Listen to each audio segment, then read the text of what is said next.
കേരള തമിഴ്നാട് അതിർത്തി മേഖലയായ പ്രദേശത്താണ് ഈ ആക്രമണം ഉണ്ടായിരിക്കുന്നത്. വളരെ ദാരുണമായ സംഭവമാണ്. സുർജിത്ത് അയ്യപ്പത്ത് തുടരുന്നുണ്ട്. സുർജിത്ത്, പുതിയ വിവരങ്ങൾ, വിശദാംശങ്ങൾ സുർജിത്ത്.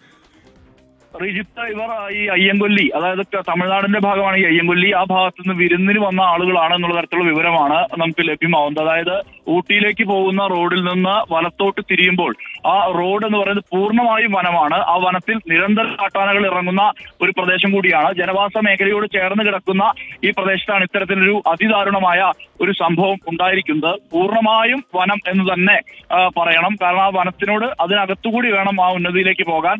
അവിടെ വനത്തിനകത്തും ഈ സ്വകാര്യ തോട്ടങ്ങളുണ്ട്. ആ അത്തരത്തിൽ ഈ കൃഷിയെല്ലാം ചെയ്യുന്ന ഒരു മേഖലയുണ്ട്.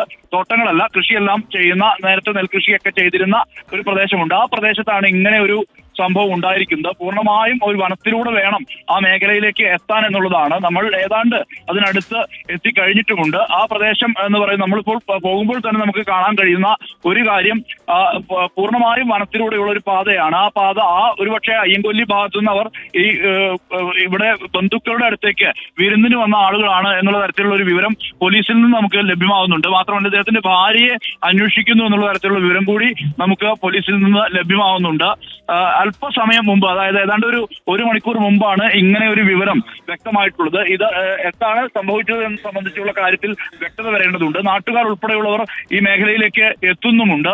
വനംവകുപ്പ് ഉദ്യോഗസ്ഥർ എത്തിയിട്ടുണ്ട്. അല്പസമയത്തിനകം തന്നെ മൃതദേഹം ഇവിടെ നിന്ന് മാറ്റാനുള്ള നടപടിയിലേക്ക് കടക്കുകയാണ് വനംവകുപ്പ് ഉദ്യോഗസ്ഥർ. ഇവിടെ കാട്ടാനകൾ മാത്രമല്ല, മറ്റു വന്യമൃഗങ്ങളും ഇറങ്ങുന്ന വനമേഖലയാണ് ഇത്. ആ വനമേഖലയോട് ചേർന്ന് കിടക്കുന്ന പ്രദേശത്താണ് ഇങ്ങനെ ഇത് കാണാൻ കഴിയുന്നത് എന്നുള്ളതാണ് നമുക്ക് മനസ്സിലാവുന്നത്. എന്തായാലും ആ പ്രദേശത്ത് വനമേഖല കേന്ദ്രീകരിച്ച് ഇങ്ങനെ കാട്ടാന ആക്രമണം, നിരന്തരം കാട്ടാനകൾ ഇറങ്ങുന്ന ഒരു പ്രദേശം എന്നുള്ള തരത്തിൽ തന്നെയാണ് നമുക്കിതിനെ കാണേണ്ടത്. ഇവിടെ ഒരു ചതുപ്പ് പോലുള്ള പ്രദേശം, കമുക് എല്ലാം തന്നെ കൃഷി ചെയ്യുന്ന ഒരു പ്രദേശമുണ്ട്. ആ പ്രദേശത്താണ് ഇങ്ങനെ ഒരു കാഴ്ച നമുക്ക് കാണാൻ കഴിയുന്നത് എന്നുള്ളതാണ് നമുക്ക് മനസ്സിലാക്കാൻ കഴിയുന്നത്. ഇവിടെ വനംവകുപ്പ് ഉദ്യോഗസ്ഥർ എത്തിയിട്ടുണ്ട്. അതോടൊപ്പം തന്നെ, അതായത് ഈ വനത്തിലൂടെ, ഒരു വനപാതയിലൂടെ നമ്മൾ എത്തിയതിനു ശേഷം ആ പ്രദേശത്ത്, അതായത് ഈ മൃതദേഹം കിടക്കുന്ന ഭാഗം എന്ന് പറയുന്നത് പൂർണ്ണമായും കമുക്, അതോടൊപ്പം നേരത്തെ ഈ നെൽകൃഷി ഉൾപ്പെടെ ചെയ്തിരുന്ന ചതുപ്പ് പോലുള്ള പോത്ത് വളർത്തലടക്കമുള്ള, കന്നുകാലി വളർത്തലടക്കമുള്ള കാര്യങ്ങൾ നടത്തുന്ന ആ ഒരു പ്രദേശത്താണ് ഇങ്ങനെ മൃതദേഹം കാണപ്പെടുന്നത്.